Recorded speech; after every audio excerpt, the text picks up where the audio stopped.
Hi friends, வாங்க ஒரு plain pulao எப்படி செய்யலாம் சிம்பிளாக அப்படின்னு பார்க்கலாம். ஃபஸ்ட்டு அதுக்கு நமக்கு தேவையான பொருள் நான் காமிச்சிட்டுங்களா. அதுக்கு தேவையான பொருள் கொஞ்சம் நெய். நான் இப்போ என்னென்ன போடுறேன்னு பார்த்துங்க. ரொம்ப சிம்பிளாக ஈஸியாக செஞ்சலாம். நான் இன்றைக்கி எலக்ட்ரிக் ரைஸ் குக்கரில் தான் செய்ய போகிறேன். அதனால தான் உங்கள்கிட்ட நான் எதுவும் காட்டலை. இங்கே பாருங்கள், ஒரு ஸ்பூன் நெய்.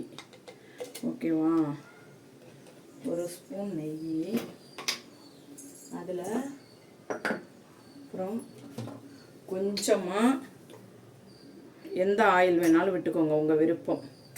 ஓகே, நான் கோல்டு வின்னர் விட்டுருக்கேன் இன்றைக்கி. எங்கள் வீட்டில் கடலெண்ணெய் நல்லெண்ணெய் தான் யூஸ் பண்ணுவோம். இருந்தாலும் இந்த மாதிரி புலாவுக்கெல்லாம் அது போட்டோம்னா அந்த கடலெண்ணெய் ஸ்மெல்லும் நல்லெண்ணெய் ஸ்மெல்லும் அந்த சாதத்தில் இருக்கும். அதனால் கோல்டு வின்னர் யூஸ் பண்ணணும். நான் யூஸ் பண்ணியிருக்கேன். சுட்டுக்கிட்டு இருக்கு, இருக்கட்டும், வரேன். இப்போது இது நெய்யும் எண்ணெயும் சூடாகிடுச்சு. ஓகேவா, அங்கே பாருங்கள், 4 முந்திரி பருப்பு. ஒரு வாசத்துக்கு தான் நான் இதை போடுறேன். இது ஆப்ஷனல் தான், இது கட்டாயம் கிடையாது. ஓகேவா, போட்டேன். அப்புறம் அதுக்கு தேவையான ஸ்பைசஸ், ஆல் ஸ்பைசஸ் எதுனாலும் போட்டுக்கலாம் நீங்கள். இங்கே பாருங்கள், போட்டாச்சு. ஏன் ரெண்டுத்தையும் சேர்த்து போட்டோன்னா முந்திரி பருப்பு கருக்கிடக்கூடாது. ஓகேங்களா. இதில் நம்ம இன்னும் ஒரே ஒரு பொருள் தான் போட போகிறோம். பாருங்கள், சூப்பராக அமையும். பார்த்துட்டே இருங்க. பாருங்கள், இது கூட நான் என்ன பொருள் சேர்க்க போகிறேன்னு மட்டும் பாருங்கள். இங்கே பாருங்கள், வெறும் வெங்காயம் மட்டும்தான். ஓகேவா, அவ்வளோதான். ஓகே, பொரிஞ்சிட்ருக்கு பார்த்தீங்களா. இந்த வெங்காயம் பொரியறதுல தான் இருக்குது நமக்கு புலாவ் எப்படி வருதுன்னு பார்க்கலாம். சரியா, நம்ம பிரியாணியோ புலாவோ செஞ்சோம்னா இதில் தான் டாஸ்கே இருக்குது. எப்படின்னா, இந்த வெங்காயத்தோட கலர், வெங்காயம் நல்லா ப்ரௌனாக, கோல்டன் ப்ரௌனாக, இங்கே பாருங்கள், இந்த மாதிரி வதங்கினா மட்டும்தான் அந்த ரைஸ் சத சதன்னு இருக்காது, பார்த்துக்கோங்க. இல்லைன்னா ரைஸ் சத சதன்னு இருக்கும். ஓகேங்களா. இந்த ஸ்டேஜுக்கு வரும்போது தான், முன்னாடியே நம்ம வெங்காயத்தில் இஞ்சி பூண்டு பேஸ்ட்டு போடக்கூடாது. எப்போ போடணும்னா, இந்த ஸ்டேஜுக்கு வந்த பிறகு தான் இஞ்சி பூண்டு பேஸ்ட். இங்கே பாருங்கள், நல்லா ஒரு ஸ்பூனு. எனக்கு தேவையான, நான் அளவே சொல்கிறது இல்லை, ஏன்னா அவங்கவுங்களுக்கு தேவையான அளவு. அவங்க இஞ்சி பூண்டு பேஸ்ட்டு போட்டோன்னே சிம்மில் வச்சுருங்க, இல்லைன்னா அது ஒரு மாதிரி ஒட்டும்.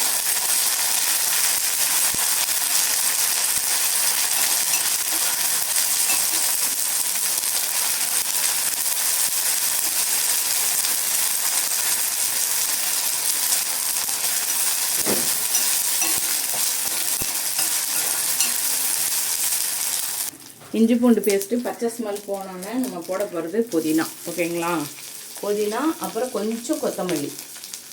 ஓகே, கொஞ்சம் கொத்தமல்லி. பாருங்கள், அவ்வளோதான், வேலை முடிந்தது. இதுதான் பிளெயின் பிளெயினாக புலாவ் செய்கிறது, ஒரு சிம்பிளாக. இது சிக்கன் கிரேவி, மட்டன் கிரேவி எல்லாத்துக்குமே நல்லாயிருக்கும். ஓகேங்களா. இப்போ பாருங்கள், நான் அடுத்த ஸ்டேஜ் என்ன பண்ண போகிறேன்னா, நான் பாசிமதி ரைஸ் தான் போடுறேன். நீங்கள் என்ன ரைஸ் வேணாலும் போட்டுக்கலாம். இந்த ரைஸை நான் கிட்டத்தட்ட முக்கால் மணி நேரம் ஊற வச்சிருந்தேன். ஓகேங்களா. இங்கே பாருங்கள், 3/4 மணி நேரம் ஊற வச்சிருந்தேன். இந்த ரைஸை நான் போடுறேன் இல்லை. ஓகேங்களா, போட்டாச்சா. அடுப்பை ஆஃப் பண்ணிட்டேன். ஓகே, ஆஃப் பண்ணிட்டேனா, பாருங்கள். ஆஃப் பண்ணிவிட்டு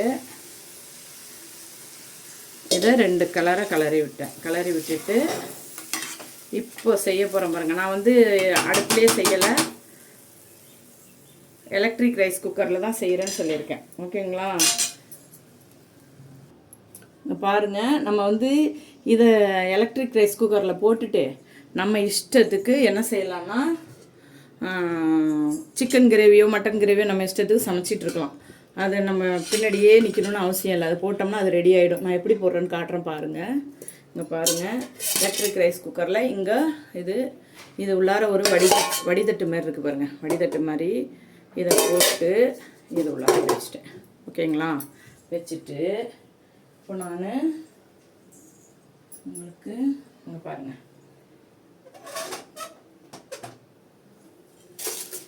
ஓகேங்களா. அவ்வளோதான்.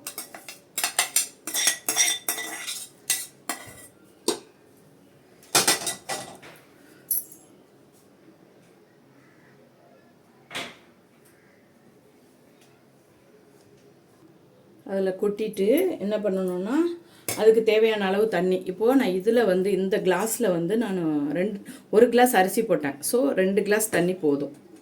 ஓகேங்களா? இங்கே பாருங்கள், 1 கிளாஸ் தண்ணி, அடுத்து 1 கிளாஸ் தண்ணி, 1 கிளாஸ் தேங்காய் பால் விட்டால் இன்னும் டேஸ்ட்டாக இருக்கும். ரைஸ் வந்து ரொம்ப ஒயிட்டாக இருக்கும். ஓகேங்களா? முடிஞ்சுது வேலை. இதுக்கப்புறம்